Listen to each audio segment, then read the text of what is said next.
Welcome back, first timers. When you think of surfing, you probably think California or Hawaii, not the Emerald Coast. But what would you say if we told you you can actually surf here?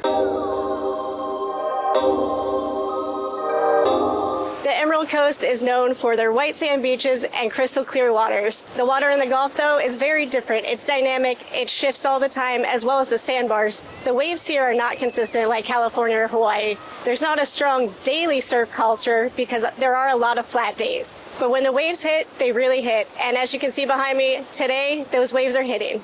The surf here is storm driven, so before and after storms, you're going to see a lot bigger waves. When we have smaller waves, those are going to be for more beginner friendly surfing. The Destin area is more touristy and not so surf centric. There is a great surfing spot out there called East Pass. When the waves are big, they're really big, and that's really reserved for advanced surfers. If you're out on the west side in Navarre, there's good surfing out there too. There are smaller waves and more rolling waves, so good for beginners. There's a great intermediate spot referred to as the NCO Club, but you do have to have military access because it is on Egglands Beach. And there is a small fee to access, but if you have access, it's great for intermediate surfing. One of the hottest spots for surfing is right here at the Okaloosa Pier. Just be aware that you cannot surf within 150 feet of the pier. There are some really great local spots. They're more based on condition, and you'll have to talk to a local to find those. And that's what we did a couple days ago when we met with the owners of Fluid Surf Shop right in downtown Fort Walton Beach, which is the heart of the surfing community. And we're out here on a super flat day, so we're not missing anything at the beach. We thought it was the perfect opportunity to check out a mainstay of the community and a surf shop that's been here for decades. Now it's recently under new ownership, and so we're excited to check out what they have to offer and meet the new owners. We've never been in the store before, but just from the outside, we can tell they have a lot of stuff. They've got surfboards, surf attire, and even giant flip-flops. As soon as you walk in, you definitely know this is a surf shop. They got shortboards, longboards, soft top boards, all kinds of stuff. This place is the quintessential surf shop. I spent a lot of time growing up in San Diego. Never surfed, but I did boogie board or bodyboard for a long time. Had a great time doing that. Never transitioned to surfing, and I'm hoping that'll change in the future. But this place has everything. They have men's clothes. They have women's clothes. They have all kinds of flip-flops. They got wetsuits, and like I mentioned, all kinds of different boards. And you know it's a real surf shop when they got wax and stickers, because nothing makes a board better than stickers. And I'm not even trying to pretend like I know what I'm talking about, so that's why we're going to talk to the owners, and they can explain in better detail exactly what they are bringing to the party. I'm here with the new owners of Fluid. This is Katie and Dylan. The store's been here for decades. Do you have any history on the store?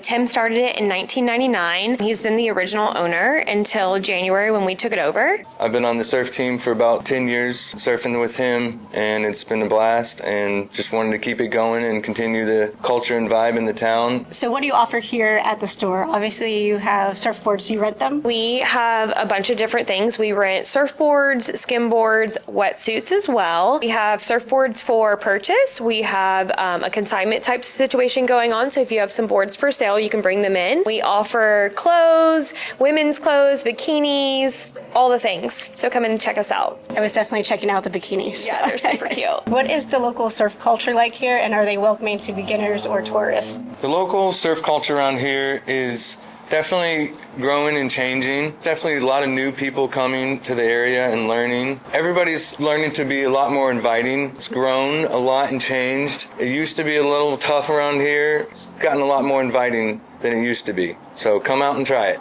Do you have any tips or advice for somebody that's coming out to the Gulf Coast to surf for the first time? Know the rules. Yeah, like she said, maybe just know some rules and try not to get in anybody's way. You know, have fun, come by the shop, ask some questions, find some good spots, have fun. What are some misconceptions about the Gulf Coast surf scene? Well, you know, here on the Gulf Coast, everybody really thinks there's no waves at all. Everybody's like, is there even waves there? How do you surf? Everybody thinks it's maybe just hurricanes, but we get quite a bit more during the winter off of cold fronts. The wind comes through quite a bit onshore, and definitely a little more than what people think. Maybe not as consistent as elsewhere, but definitely waves here on the Gulf Coast. Without giving away too many of the local secrets, where are some good places for beginners, intermediate, and advanced surfers? Here in Okaloosa, we love to surf at the pier, most likely, sometimes down at number 2, a couple accesses down the beach, so just kind of keeps it spread out. If I come out here to surf, how do I know when to go surfing? So lucky for you, we've been posting the surf report daily. So you can either call the surf report, check our Facebook or Instagram, and we're always posting what the waves are doing. What is your Facebook and Instagram so people can find you? Oh yeah, about that. So you can find us on Instagram at Fluid Surf, or you can find us on Facebook at Fluid Surf Shop. Well, thank you for talking to us. Today is not a good day for David to get out there and surf. We'll try another day and we'll go shopping now. Perfect. Thanks for coming in, guys. Stay tuned. Terry asked a lot of awesome questions, and it was great getting to know the owners, but I had more questions. And so we're out here with Dylan, and he's going to tell us even more about the rental options. So yeah, we're here. We got some rentals outside. We got a bunch of different sizes. They're $40 for 24 hours. Come pick one out. This one here is 8.0 bin gravy, soft top. Perfect for learning for anybody, any size. We got a couple different sizes. Come get a surfboard. It took a little bit of time for the waves to be a little bit larger, and so today we headed back to Fluid Surf Shop to pick up a rental board, and they had a bunch of different options from smaller boards to really long boards. I went with something kind of in between. It's a 7-foot soft top board. I'm at the upper end of weight limitations for this thing to be that successful, because the one that I used in Costa Rica, where I surfed for the very first time and had a lesson, it was significantly larger and significantly heavier. I was really successful surfing there, and I got up on the second time. I did have a surf coach, and I don't have that luxury today. And these waves are a little bit choppier, and the wind is kicking up something fierce. Today is red flag. Luckily, it's only single red flag, so the beach is still open to waist-deep water waders and surfers with a leash. I am no expert, but I am a relatively strong swimmer, so I feel confident to get out there a little bit. I am not confident I'm going to be able to stand up because these waves look pretty choppy. Thankfully, we're here early enough so there's not too many people to point and laugh while I make a fool out of myself. But before I jump in the water, Terry actually wants to hop aboard this board and give her a spin before I do.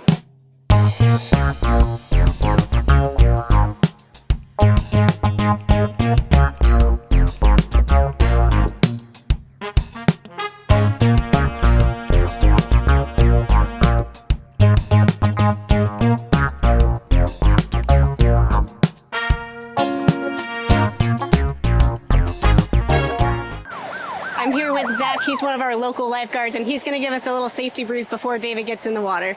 What's going on, guys? My name is Zach, lifeguard here at Okaloosa Island. Some rules for you guys when you guys come to the beach. Please, no glass. It's not very fun to step in it. If you have a dog, make sure it's a service animal. And the most important thing, the water. Make sure you do your research on what's going on with the water the day that you come out, what the flag color is, and what that means. Have fun, guys. But I'm going to hand the camera over to Terry. I'm going to strap on the head-mounted GoPro, and I'm going to see if I could at least get one wave while we're here. It is now surf time. We got our safety brief, we got a lay of the land, we got our surfboard. The conditions are perfect, except for my skills are far from it. Zach did tell us off camera that it is a little choppy today. There are better locations, and those are always dictated based on the weather and the wind, more importantly. Another thing to be aware of is rip currents. If you ever get caught in a rip current, make sure you swim parallel to the beach, because a lot of people panic. They swim too hard trying to get back to the beach, and unfortunate things happen. There is a high rip current situation today, so I'm going to stay close, going to try and stay safe, and my goal is to get one wave. Wish me luck.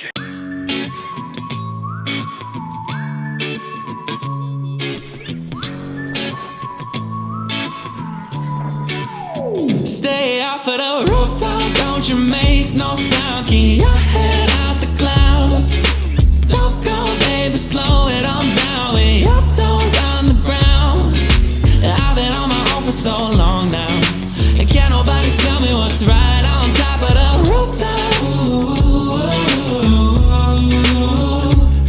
I had a one-way ticket to heaven, but I fell asleep and I missed my connection. I got a lot of miles on road, but it wasn't enough enough. Life started when I really stopped giving a f. Let's take it back to blowing the cartridge on a frozen screen. Just a couple vocal teams and hoping we could stumble on some dopamine. The only need was finding ways to run up the score. I don't care about no other games because I won them before. And this is nothing like they told me about when I was on that broken couch, yelling from the roof, and now they telling me to close my mouth. But none of my idols played it safe and didn't listen when people would say, darling, take your time, there's another day. You can do things right, there's another way. I was screaming from the penthouse till they can't say, stay off of the rooftops, don't you make no sound. Keep your head out the clouds. Don't go, baby, slow it on down with your toes on the ground. All right, there's a couple things I learned. The waves here are definitely more inconsistent and very choppy. They come from different angles here and there. The swells were slightly larger than Costa Rica, but it seemed like less powerful. Well, actually, maybe they weren't less powerful. This board is significantly smaller than the board that I used in Costa Rica, and it seemed like I was sitting really low in the water. And then when I was trying to get up, I was just pushing the board down. I probably should have gone with the 8-footer. They even had a 9-footer. I thought the 7-footer would be fine, but I think I'm just a little too heavy. But I did catch one wave very briefly, and I think that's going to be it for today. While the Emerald Coast might not be the prototypical surf destination, It might just be the most underrated destination to catch a wave. so when you come out here, definitely stop over at Fluid Surf Shop. If you want to rent, you want to buy, you want some tips and advice, that's the place to go. But that's going to do it for today. Thanks again for following along in this episode, and join us next time when we try something else new for the first time. Don't forget to like, comment, subscribe. First timers. High five. Come get a surfboard.